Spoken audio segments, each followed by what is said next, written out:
statistical, mathematical fact never has been down. has broken every single record. There is no asset that has come close. It's the only thing in the industry that was not touched, that was not hacked, and it never fails doing what it promised in 2009. It's never What's failed. the best performing asset the world has ever seen? And you'll find out that it's Bitcoin. Welcome traders. Welcome Bitcoiners. Welcome supporters. Welcome haters. Welcome followers. Welcome everyone. Guys, I just want to make sure that I'm coming across okay. My voice is sounding a bit weird here. I'm hoping that all is okay. Not quite sure if my voice is coming across okay. I believe it is. But welcome, guys. Welcome to another live space with Oliver Velez. My name is Oliver Velez, of course, and I'm your Bitcoiner for life, or at least that's what I want to be. That's what I'm trying to be. Nothing wrong with that. I'm also your 13%er, your 13%er Bitcoiner. There's no need for me to explain what that is. I've explained what a 13%er is over and over again. If that is something that you're curious about, or you want to understand what a 13%er is, you can listen to any of my prior podcasts. That podcast is called Bitcoin Unleashed. It is on all other podcasting programs. I can also provide a link in this spaces that will give you a brief synopsis of what a 13%er is. You just let me know if you think you need that. I'll do that anyway after the spaces. But I wanted to briefly touch base with you once again on a topic that I think is very important for all Bitcoiners or all people who even are thinking about becoming a Bitcoiner or adopting the most innovative technology the world has ever been exposed to. And it is on the topic of Bitcoin and how it fixes almost everything. And I want to specifically talk about two ways in which I believe Bitcoin fixes almost everything. And I'm sure most people who have been in the Bitcoin space or been perusing around the Bitcoin community for any brief, even a brief period of time, I'm sure that most people have come across this meme, for lack of a better term, that Bitcoin fixes everything. And while I won't go as far as saying that it fixes every single thing um, that the human experience touches or will touch going forward, I do believe that it goes a very long way, or will go a very long way, toward fixing most of what the human experience encounters now and into the future. And I want to touch upon that. But the two things in particular that I want to touch upon is how I believe Bitcoin will explode productivity in the future for not only individuals, but for the world at large. And just as interestingly, I'd like to talk about how I believe Bitcoin practically eliminates crime. Will it, in my opinion, eliminate all crime? No. Crimes of passion, it will not eliminate.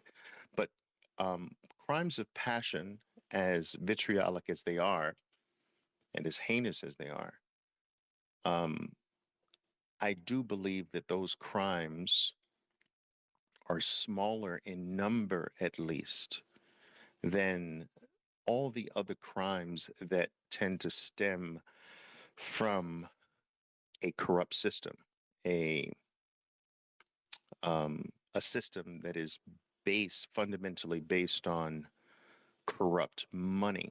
I think that most crimes in the world are financially motivated, and it is those crimes that I believe that Bitcoin practically over time will eliminate. And I don't want to keep you long. I want to try to keep these spaces a lot shorter than I have in the past. But let's talk about that. And for the benefit of those who are experiencing a talk from me for the first time, I think it's important for you to understand that in these spaces, I do not pass the mic. That is something that I perhaps might do in the future. But I find that with my style or my approach of delivering um, my information, my knowledge, my passion, I think that my style lends it better to me just sort of giving you a monologue and having you comment along the way in that monologue or to ask questions regarding that monologue after. All right. I'm not much of a banterer. I believe that most talks spend or waste a lot of people's time talking about things that are not deeply or directly connected to the topic. And I like to sort of dive right into the topic right away. All right, so that's what we're going to do here today. So, the title of my talk here is Why Bitcoin Will Drive Productivity and Eliminate Most Crime. And um, I want to say right off the bat that I believe that Bitcoin cannot reach its full potential unless it is actually self custodied and held as an asset by human beings, not indirectly through a Bitcoin spot ETF or through some other derivative or even through an IOU with their Bitcoin held on a centralized exchange. I'm not talking, when I speak about Bitcoin in its true form, I am not talking about this indirect exposure to the asset itself. I'm specifically talking about true Bitcoin, real Bitcoin. And I do not consider real Bitcoin indirect exposure to it. Real Bitcoin is self custodied Bitcoin. Bitcoin, to me, and all of its benefits accrue to those who actually hold the hard asset themselves. And in a very real sense, Bitcoin is nothing more than 12 words. You see, because Bitcoin lives in the digital realm as a form of scarcity, it does not have a location. You can't point to Bitcoin, you can't touch it, you can't feel it. In many respects, it shares the qualities of God. And I'm not saying that Bitcoin is God, I'm saying that it shares many of the qualities of God, meaning that it is something that is real and something that, but yet something that does not exist in the physical realm. You can't touch it, you can't feel it, you can't taste it, you can't smell it. Um, and so, in a sense, Bitcoin is literally your 12 words, your 12 to 24 words, your secret. Bitcoin is your secret. And because of this, because it lives in the digital realm, and because Bitcoin is truly language or words, Bitcoin cannot be confiscated. Because Bitcoin is literally your 12 to 24 words, it cannot be truly stolen unless you're very irresponsible with your word. And human beings should not be irresponsible with their word.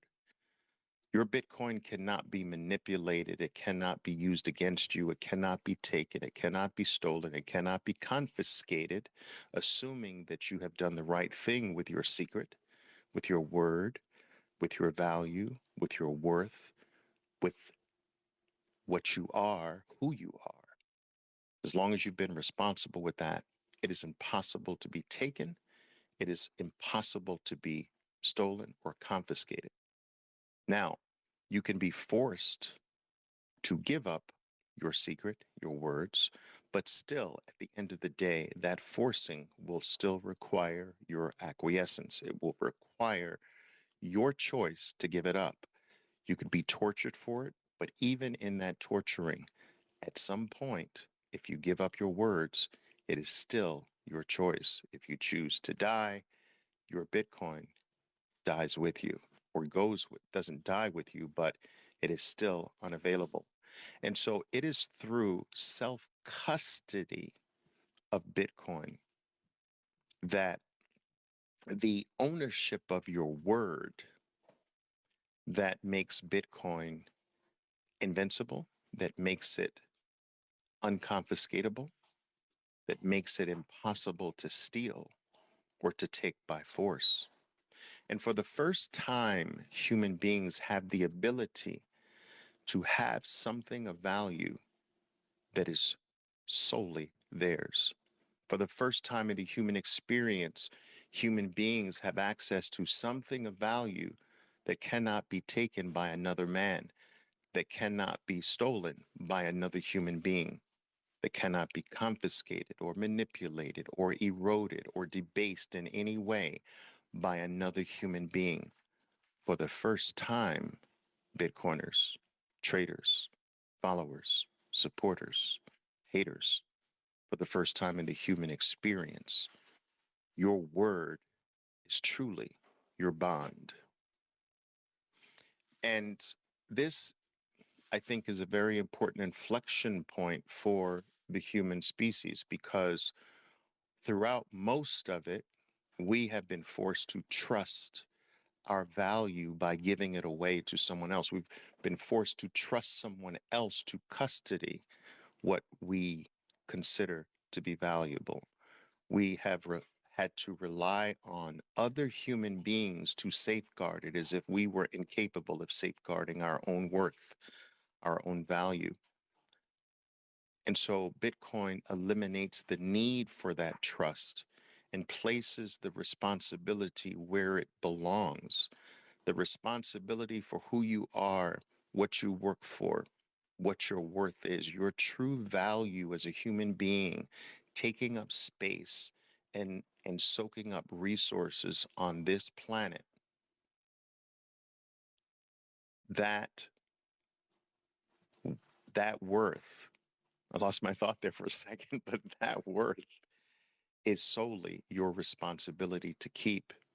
And this notion that you can't keep it, this notion that you don't trust yourself, this feeling or belief that you need another man to hold on to it for you, lest you mess it up, is really something that comes from being enslaved for so long, being conditioned and tricked into this belief that I need master to hold it for me, that can't, I can't protect my own worth, that I need a group of men to do it for me, that I need my rulers to do it for me, I need my Lord to do it for me, I need my government to do it for me.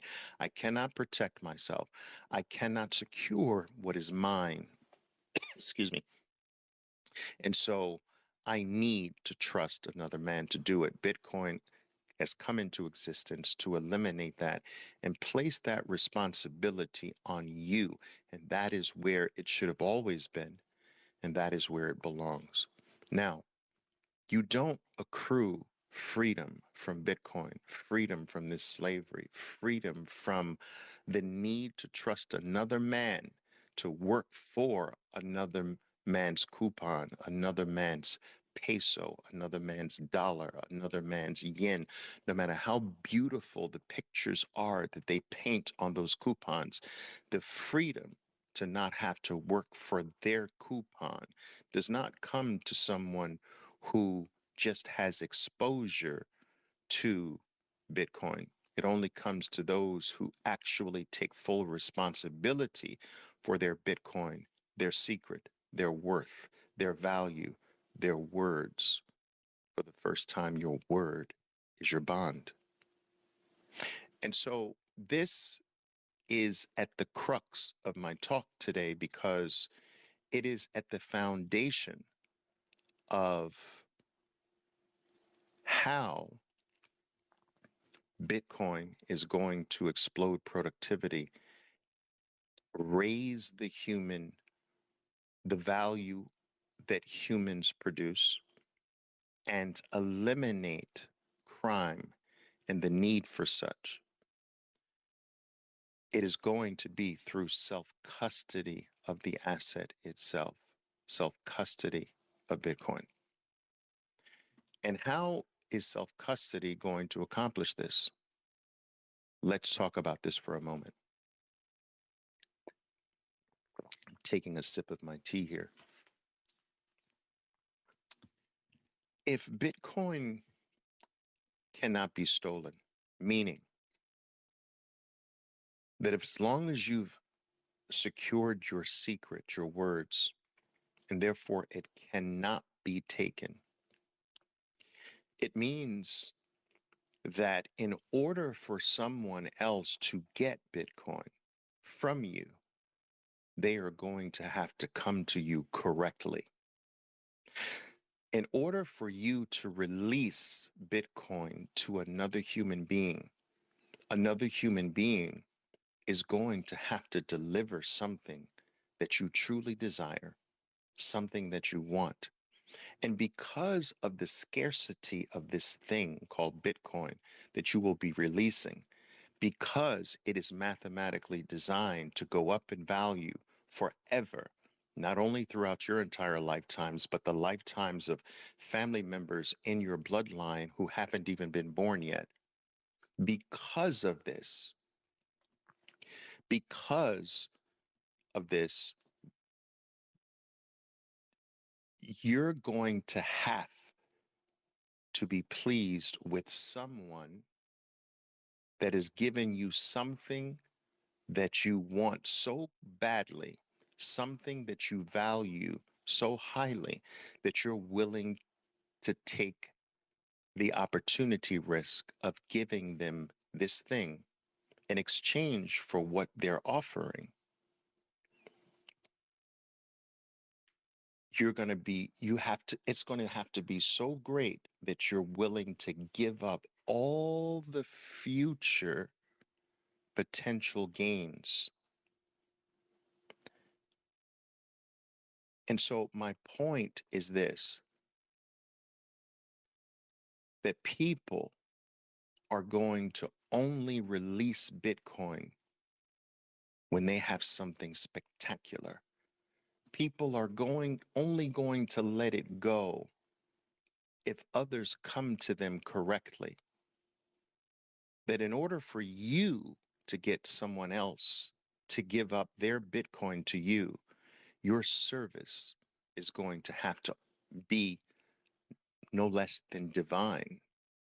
In order for you to get someone else to release their Bitcoin to you, your product is going to have to be the absolute best. In order for someone to give up their Bitcoin to you, you're going to have to create something or provide something that is so sublime, that is so amazing, that is so near perfection that that's going to be the only way that others will release their Bitcoin to you.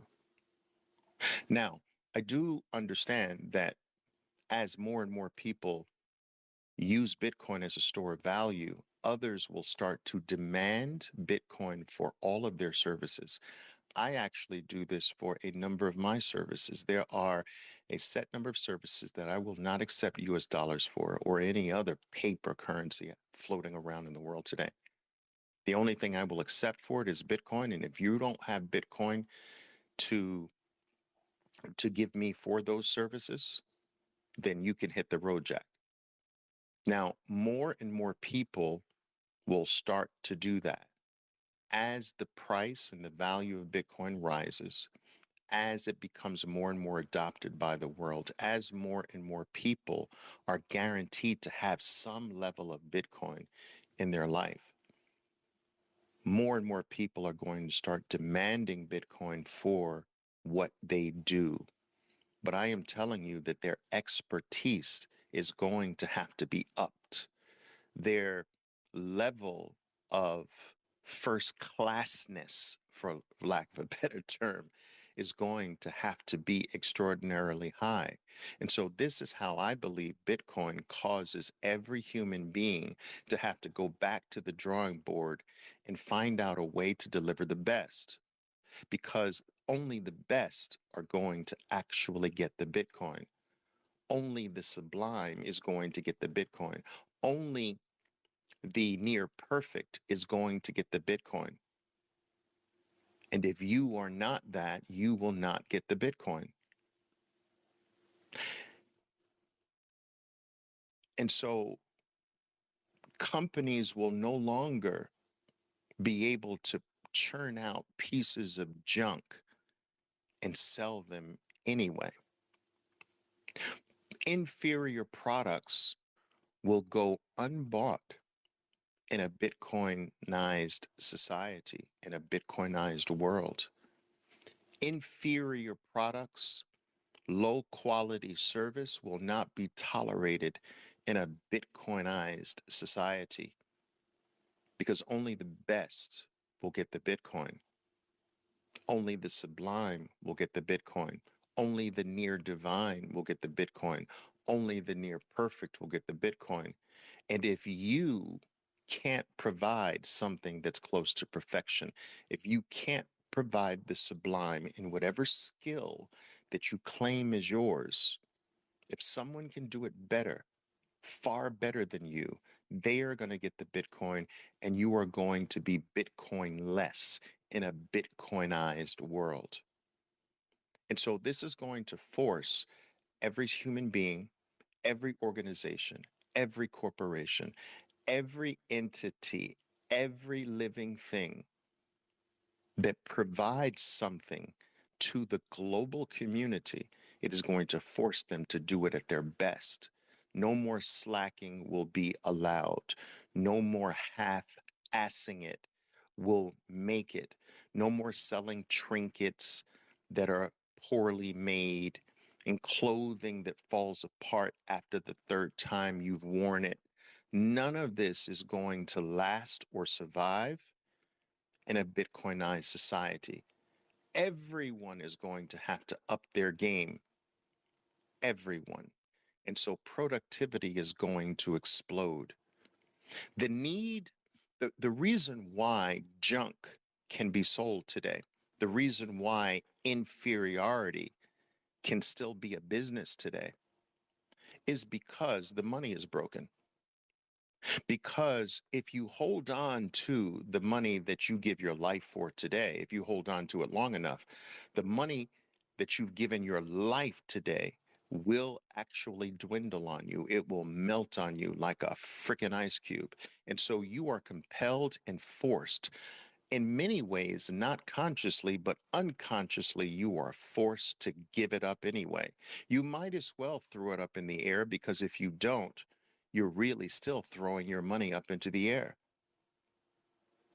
A dollar today, 10 years ago, a dollar earned today will not buy you a dollar's worth of goods in the year 2032 or 2033, 10 years from now.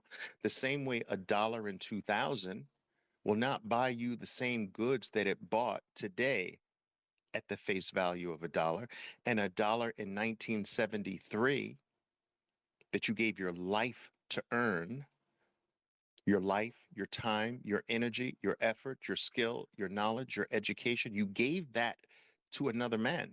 You gave that to society. And in exchange for giving that to another man, to society, to a corporation, to an organization, to another human being, you received a dollar in exchange for that life that you gave.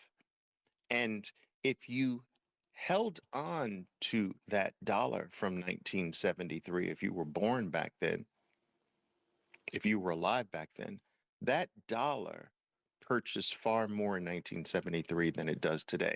The dollar that someone earned or saved in the year 1913 is not the same dollar that you earn today. It buys 99.6% less than it did in 1913. And so Because of that broken system, because we have been duped and tricked, compelled, coerced, and forced to give up our life force for a coupon called the dollar, the peso, the yen, the euro, whatever, because it debases on us, because we're not in control of its supply, because it dwindles in value, we are actually conditioned to spend it now. It doesn't matter that we spend it on something of true value or not. It doesn't really matter, because if we don't find something of value to spend it on, to use it for, it will still be almost like we spent it, because it erodes in value. It dwindles in value. It melts like a freaking ice cube.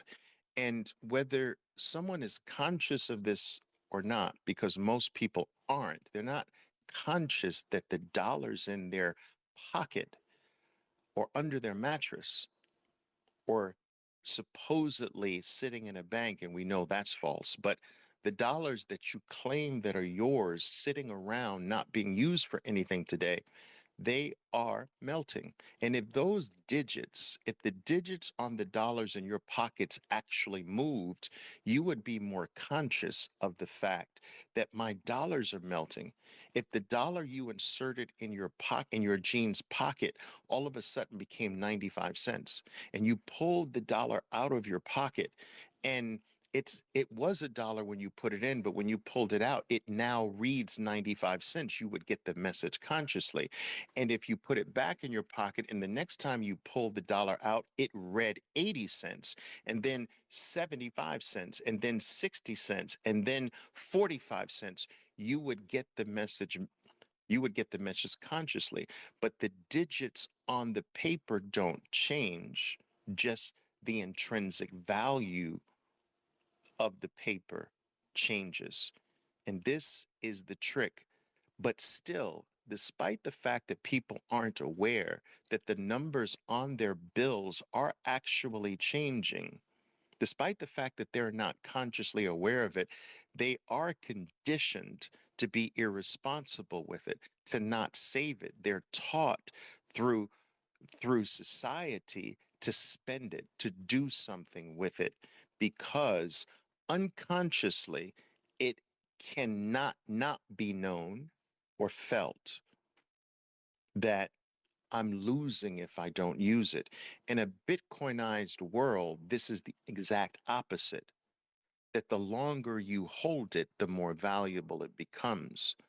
The more you don't do with it, the higher in value it becomes. So everything moves the opposite way, that unconsciously, and for some people consciously, the sense that I should not let this go starts to take hold.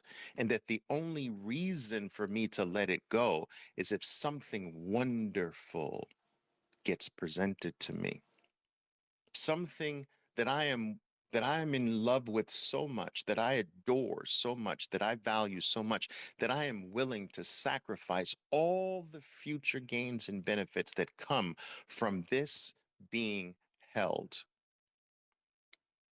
Now, there are points in society or points in the human evolutionary path. There are points in history where human beings were operated more on a system like that, that they operated where in a realm where in which time rewarded them instead of hurting them. And during these periods of time throughout history, some of the greatest works in productivity in the human species occurred. Some of the greatest cathedrals were built over hundreds of years. Families dedicated their lives from one generation to the next to build a single structure. And why was this the case? It was the case because there was no need, or there was less of a need, I should say, during these brief periods of time in the human experience to have to end something right away, to have to get the reward right away.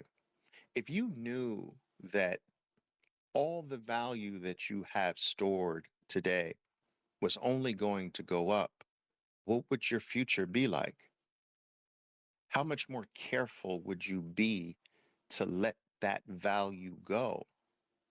How reluctant would you be to buy a purse with another man's name on it for $10,000? Would you be less reluctant to do that when you know that the $10,000 worth of value you give up for some purse that you're going to use for a few months and toss it in the in the closet? Wouldn't you be wouldn't you be more reluctant to spend that $10,000 on something like that, knowing that that could be $1 million in value later? Frivolous spending will stop, and time will reward the reluctant. Time will reward those who are more careful. Time will reward quality and not inferiority. Now, let me get back to how this helps to almost eliminate all financial crime. If my value can no longer be stolen and can only be earned, then the financial criminal must become an earner. The financial criminal must find a way to deliver value to those that he or she used to rob. If governments can no longer confiscate from its citizens, can no longer exercise the activity of theft on their citizenry, governments, in order to get Bitcoin from their citizens, will have to deliver extraordinary value to their citizens.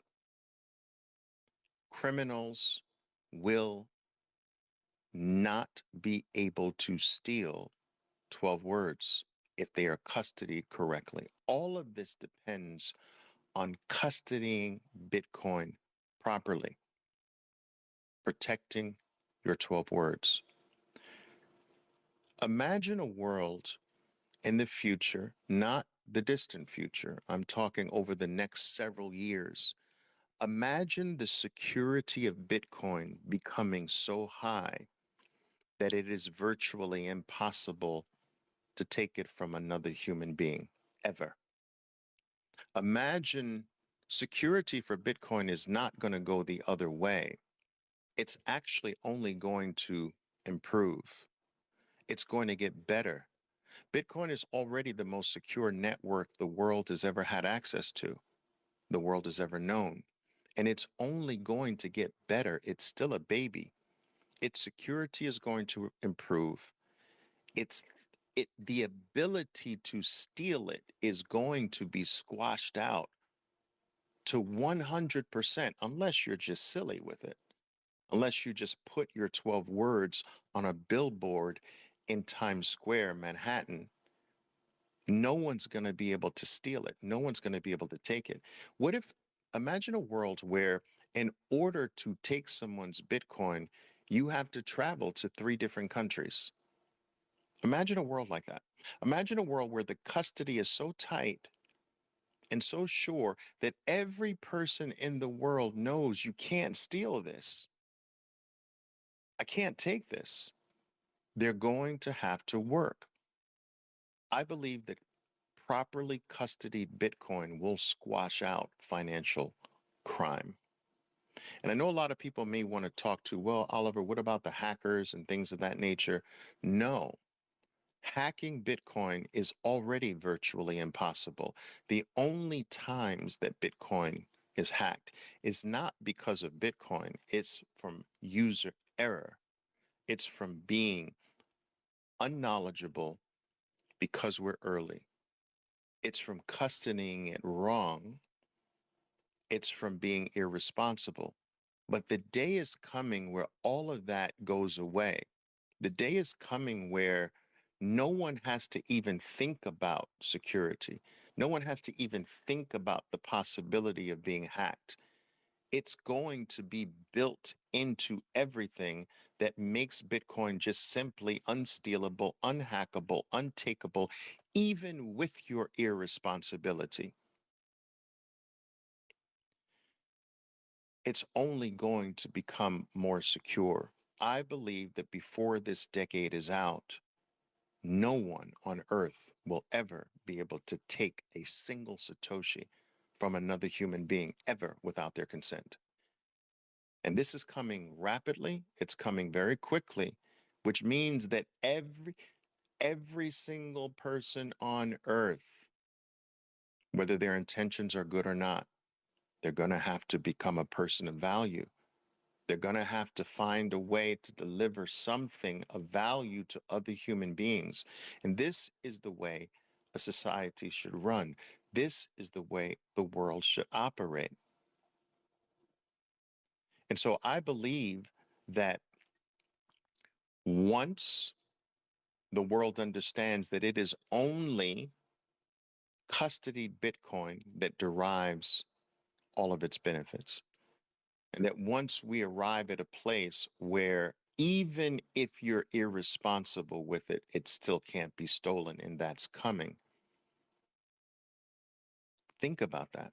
Think about that point in the future, which is just a few short years away. Think about for the first time in the human experience, nothing can be taken from you or anyone for that matter. So now how do you get it? How do you get the scarcest asset on earth? At $140,000 more or less, I know this number fluctuates, but at $140,000 Bitcoin, USD denominated price of Bitcoin, it becomes the most valuable asset on planet Earth. Today, it is the 12th most valuable asset the world has ever known, number 12. Out of thousands, I think it's something like 1,900 some odd assets in the world. Out of 1,900 assets in the world, it has catapulted itself to number 12 out of all of them in 15 years. Where's it going to be in 20 years? It's going to be way past one. Where is it going to be by 2025? I believe by 2025, it has the potential to be the number one, the most valuable asset on earth. But even if not, I think it's a stone's throw for being the most valuable asset on earth outside of gold. So, how is the world going to get what they know is the most valuable asset on earth?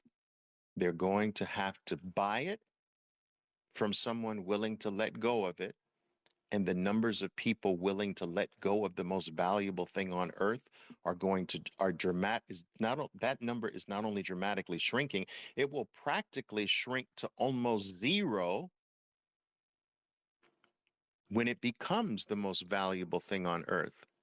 At $150,000 Bitcoin, it is more valuable than Apple, which is the most valuable asset on earth today outside of gold. We're putting gold to the side for the moment. And so, what do you give up the most valuable asset on planet Earth for? The 15th most valuable one? The 100th most valuable one? What do you give it up for? You don't. So, it's going to become increasingly more difficult for people to give it up. And in the only way you're going to be able to give it up is to be able to purchase it from someone willing to sell it, which means that you're going to have to produce something with your value to get something high enough in value, to purchase something high enough in value, to have something else high enough in value, to trade with someone who has the most valuable asset on planet Earth. This is why I say our window of time, our window is closing on us rapidly. During the last cycle of Bitcoin, I believe the all-time high HODL rate was reached 60%. This was the last cycle where there was a point in time where 60% of all Bitcoin on planet Earth that had ever been mined, all Bitcoin that had ever been come into existence hadn't moved in a year.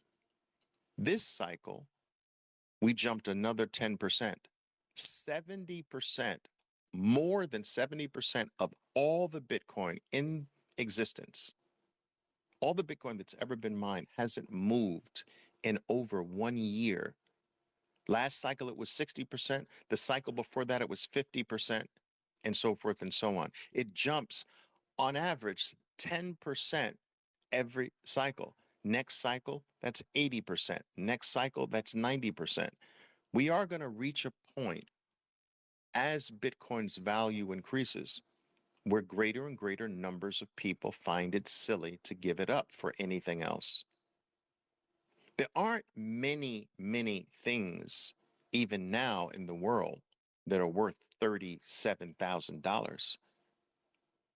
At $150,000, there's far fewer things in the world that are worth that, and onward and onward. And so we're at a place now where about, I'm talking active adoption, because I do see that there are two tiers of adoption, but active adoption is less than half of 1% of the world.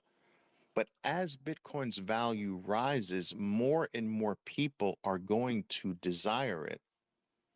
This is not like everything else where the higher something goes up in price, the less people desire it. This goes the other way. The higher Bitcoin's value, the more people want it, the more people desire it, the more people regard it as valuable. More Bitcoin will be sought above 100,000 than is sought above 35,000. More Bitcoin will be sought above 500,000 than it will have been sought above 100,000, and on and on and on it goes. As the value of Bitcoin rises, so do the number of human beings on Earth, so does the desire of the human beings on Earth rise with it. They will want it. And yes, if they can steal it, the desire to steal it will only increase. The desire to take it from you will only increase. The desire to confiscate it will only increase. But if what I see occurs, what I know will occur, if that does occur, and it will, then it won't be able to be stolen or confiscated or taken. And so financial crime, in my opinion, is going to go by the wayside. And the human race is going to be forced to only get their hands on the scarcest, most valuable thing human beings have ever been exposed to. They're going to have to put their heads down and become valuable to their community. They're going to have to become valuable to their fellow human beings. But isn't that the way all society should be? No one should be able to participate in a society if they do not bring value to that society. No clan or group or organization should be delivering benefits to someone in that group, clan, or organization if they are not also contributing value value to that clan, group, or organization. And so all human beings are going to have to be able to deliver value to their fellow human beings in order to get their claws, their paws on this most valuable, this most scarce thing that the world has ever known. And so productivity is going to rise. Necessity is the mother of invention. And this need to be able to produce something of value this necessity to produce it will cause productivity to explode globally, worldwide. I believe that this productivity abolishes things like poverty. This productivity, this explosion in the productivity of the human race eliminates many of the ills, the wills, the ills, and the the things that serve as the bane of the fabric of our society today. Most of these things are going to go away through the explosiveness of the productivity that Bitcoin is going to bring to the world. And once again, because you won't be able to take it, you'll have to produce. It's the only way. Some people say, well, might ask, well, Oliver, what if they can't produce? Well, they're over time going to have to basically fade into the ether, fall by the wayside. It's survival of the fittest. It always has been. And that force still operates with us. Only the best will survive. Only the most productive will thrive. And if you can't find a way to do that or be that, there will be no one that comes to your rescue. There will be no savior. Bitcoin's the savior. Our window to accumulate this rarest of all assets, this rarest of all things, this most special of all values that humans have ever been exposed to, that our window to accumulate it in any significant amounts is closing. It's closing rapidly. At $37,000 per Bitcoin, it's already pricing out 99% of the world. 99% of the world, okay, maybe 98% of the world can't get their hands on a full Bitcoin today. 98% of the world can't. And so as the value rises, fewer and fewer human beings will be able to get their hands on a full Bitcoin. If few today can get themselves to the place of accumulating one full Bitcoin, imagine how much fewer at 100,000 and 300,000 and 500,000 and so forth and so on. And so our window of opportunity is closing. It's closing quite rapidly. And this does not mean that this is going to ice out the majority of people in terms of their ability to benefit from what Bitcoin delivers. That is not what I'm saying. I believe that the benefits from Bitcoin accrue to the human race forever. I do believe that. It is not the benefits that will go away, but the ownership of it does bring a certain higher level of benefits. And that's just the world, that's how the world works.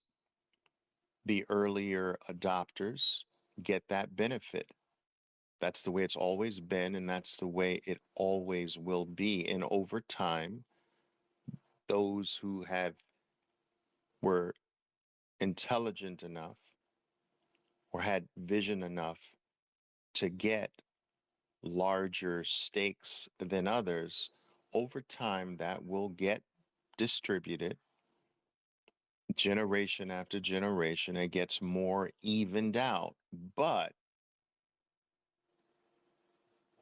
we still have the ability to grab chunks of this. We are still in the stake your claim phase of adoption. We're still early. And so chunks of this can still be acquired and put away. And so I don't believe that Bitcoin can possibly solve the passions of crime, the crimes of passion, I should say. All right. But it can solve most of our crimes, which are financial in nature. And I'm talking about not only the crimes um, of men, not man on man crime, not just man on man crime. I'm talking organization on man crime, corporation on man crime, government on man crime, society on man crime. That man will stop being the victim of these collective organizations and stop being the victim of his own of himself through Bitcoin. Bitcoin is true freedom from all of this. And all of the things that we've suffered from has its roots largely in a broken money, a broken store of value, a trust-based store of value. History has proven that whenever you are forced to trust another human being, they will fail you.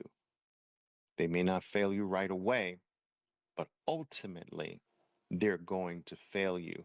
I can't remember who it was who said that in order for two men to keep a secret, one of them must die. And so I don't know if that was Benjamin Franklin or someone else, but that is the truth, in my opinion. There is no trust in humans. History has taught us that. And for the first time, we have something that is accessible to every human on earth in one form or another, but is not in the hands of any human on earth, that is not controlled or manipulated by any human on earth. For the first time, we can live in a trustless society. And so, in a sense, trust has been our nemesis. Trust has been our problem. The need to trust what can't be trusted is at the core of almost everything that's wrong. We are forced today, or we have been forced historically, to trust what can't be trusted, other human beings. And so now we place our trust in math. Now we place our trust in ourselves because Bitcoin is your word and you are your word. And that's the way it should be. So that's why I believe that Bitcoin, while it doesn't fix everything, it fixes a lot of things. This is why I believe that the product we are about to experience the highest level of productivity in the in the history of human existence because of Bitcoin. We are about to enter, in my opinion, in a realm where financial crime ultimately just simply doesn't exist. We're going to move to a world where theft is impossible, confiscation is no more, and taking from another man, taking from your brother and sister, just simply doesn't exist anymore. And so I'm curious, you tell me what you think. What are your thoughts regarding this? Has Oliver gone mad? Oliver's gone mad. Has Oliver gone mad? Um, or do you follow this train of thought? Do you see where properly custodied Bitcoin can get to a place where no entity or human can ever take it without consent? That financial crime becomes impossible, and that productivity will be the only way, value will be the only way you get your hands on Bitcoin in the future.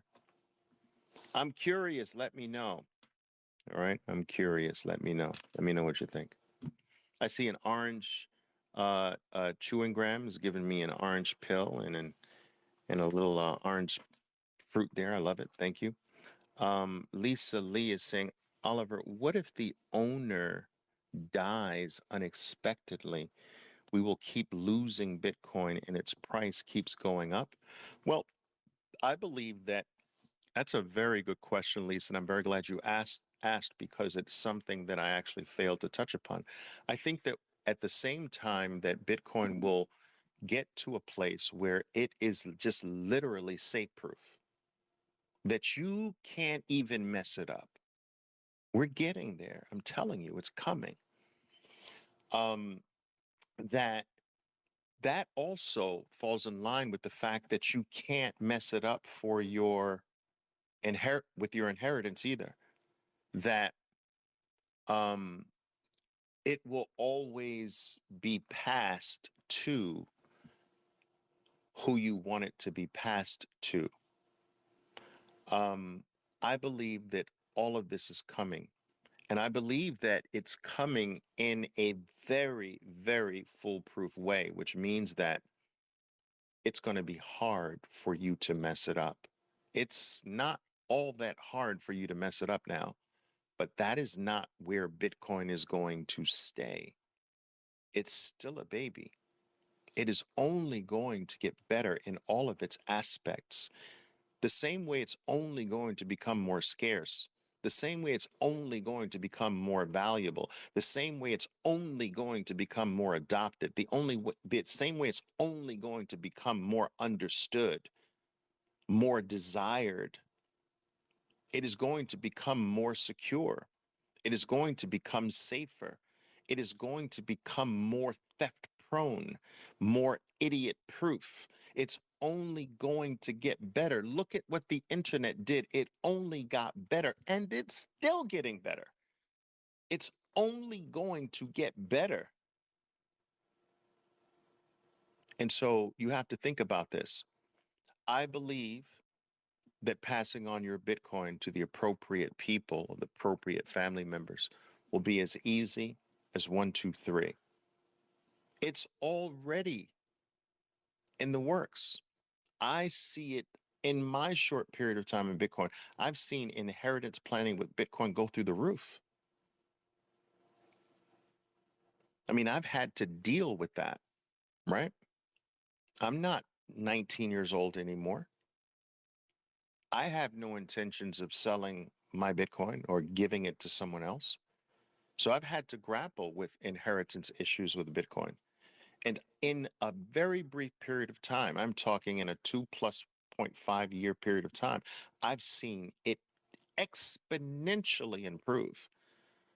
Imagine 4 years from now, 8 years from now, it's going to be idiot proof. And so I think this idea that it will remain easy to lose it is false. I think it's incorrect. People lost millions of Bitcoin in the past, but they're not losing millions today. So it's already improved and it's only going to get better. People were losing tens of thousands of Bitcoin in the past. No one's losing tens of thousands of Bitcoin today. All right. And so as the world becomes more educated, as Bitcoin's security and processes improve, um, as more and more layers get built on top of it, there will be some trade-offs with all layers built on top of the base layer of Bitcoin. Of course, we just live in a world of trade-offs. And you'll have to pick your own trade-offs with those different layers. But these different layers are going to bring about this idiot proofness that I am speaking of today. And it's close. I am not talking about 50 years from now. I'm talking about 5 years from now. Bitcoin is the fastest adopted technology on planet Earth. I posted about this earlier today, right here. It's the fastest adopted technology on Earth. Now, prior to Bitcoin, that went to the internet. That title went to the internet. Nothing before the internet was adopted faster. But if you go back to when the internet truly came into existence, it came into existence in the mid 1960s.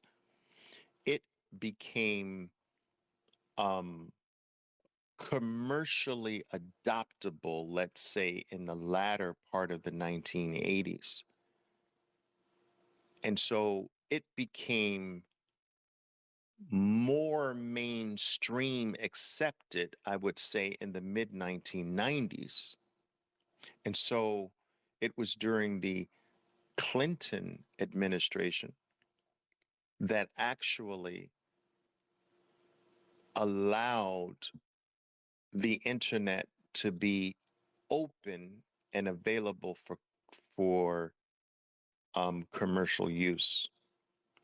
And so this is where I believe that Bitcoin is today, that it's in the internet's 1994, 1995 period, where it became okay in 1994 for commercial use, the internet. In 1994, 1995, it became okay for companies to start putting up websites, to start trying to sell things online. And so it became more talked about in mainstream media. It became more adopted. I believe that Bitcoin has become or is becoming right now, it's having its 1994 moment. You have the largest asset managers in the world stampeding in. You have a narrative change in the broad stream media. You have countries relaxing their policies against Bitcoin. You have more countries considering legal tender. Bitcoin is legal tender. You have politicians today running on a Bitcoin infused political platform and winning, by the way. You have policies that are being floated around to protect it. And so Bitcoin is experiencing what the internet experienced in 1994 and 1995. And we all saw that movie play out. We saw what the internet did from 1994 to 1995. And so, just like the internet existed since the 1960s, it did not really start its mainstream run until the mid 1990s. Just like Bitcoin was in existence since 2009, it's about to start its mainstream run now. All of a sudden, Bitcoin is great for the environment. Have you seen those articles? Since its birth, it was going to boil the ocean. Since its birth, it was going to destroy planet Earth. Now it's good for the environment. Every politician in the world was against it. Now they're winning running on a Bitcoin infused platform. Countries have made it legal adoption. Small, few, but that's how everything starts. Small and few. It's only going to grow from there. And so if we could go all the way back to 1994, and if the internet, the protocol that brought about the world's first $1 trillion assets, there were no $1 trillion assets before the internet. The internet brought about the possibility for $1 trillion assets to come into existence. If we could go back to 1994, 1995, when it all began, when the mainstream adoption began, if we could go back and buy a little piece of it, wouldn't you? Wouldn't you buy the land on which $1 trillion assets build themselves? Wouldn't you buy the protocol they need to become $1 trillion assets today? Of course you would. If the protocol was necessary to bring about $1 trillion assets, what's the protocol worth? Well, for the first time, we now have access to a protocol. We've never had access to a protocol before. We've never been able to stake our personal claims in a protocol before. We've never been able to own a piece of a protocol before. For the first time, we, you, me, can own a piece of the land that $10 trillion assets will come into being and be built upon. We could always buy a piece of Apple, but we couldn't buy the internet that gives Apple life. We could always buy a piece of Google or Amazon, but we couldn't buy a piece of the protocol that gave them life. Now we have not only the protocol of the next $10 trillion assets that will be built on this brand new protocol, we have the protocol of the entire world's money, all the value on planet Earth.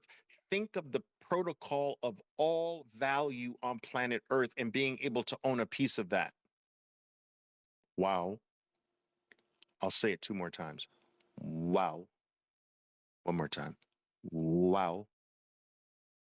Stake your claim, people. Stake it now. The window is closing. The window's closing. All right. All right. Lisa says, thank you for addressing. Will this recording be available? Yes, it will be available right here, and it will also be posted very shortly on Bitcoin Unleashed. You can find my full podcast with all of my prior talks on all of the platforms: Spotify, Apple, Google, wherever you do your podcasting, you'll find Bitcoin Unleashed. Search for it. It is Some of my talks can be quite long. So if you are interested in just gobbling up clips and parts of those talks, that's available on the Fountain app as well as the long form. But I'm able to do the little clips on the Fountain app. So uh, and you can also earn some Satoshis listening on the free Satoshis listening to those episodes on the Fountain app as well. I do want to I want to thank you all once again for joining here live. I see some of my the very reliable listeners. Terrence, thank you for joining in. Um, Love your book, by the way, one of my favorite. I just recommended that today. Guys, if you haven't gotten Terrence's book, Proof of Money, get it. Get it today. I got it in audio form. I am going to also order it in um, uh, analog form, I should say, as well, just because I want to have it. But it's extraordinarily thorough. It covers so many points about Bitcoin, and it truly gets you fired up. So appreciate you, Terrence, for putting that out. Proof of Money, guys. Proof of Money. All right, guys. Listen, I got to run. I'm going to do some dinner. I just want to quickly see if there are any very last minute questions here. I think I'm done. Thank you very much. I know your time is very valuable. It's something I don't take for granted. I hope I've delivered something of value in exchange for your time here. Again, as I'm always used to saying, if I failed at doing that, I promise I'll get better each and every single time. I am with you. All right, enjoy the rest of your evening, and you know what to do, guys. Go to work, stack harder. My name is Oliver Velez, and I am your 13%er Bitcoiner. Be safe out there, and until next time. Boom!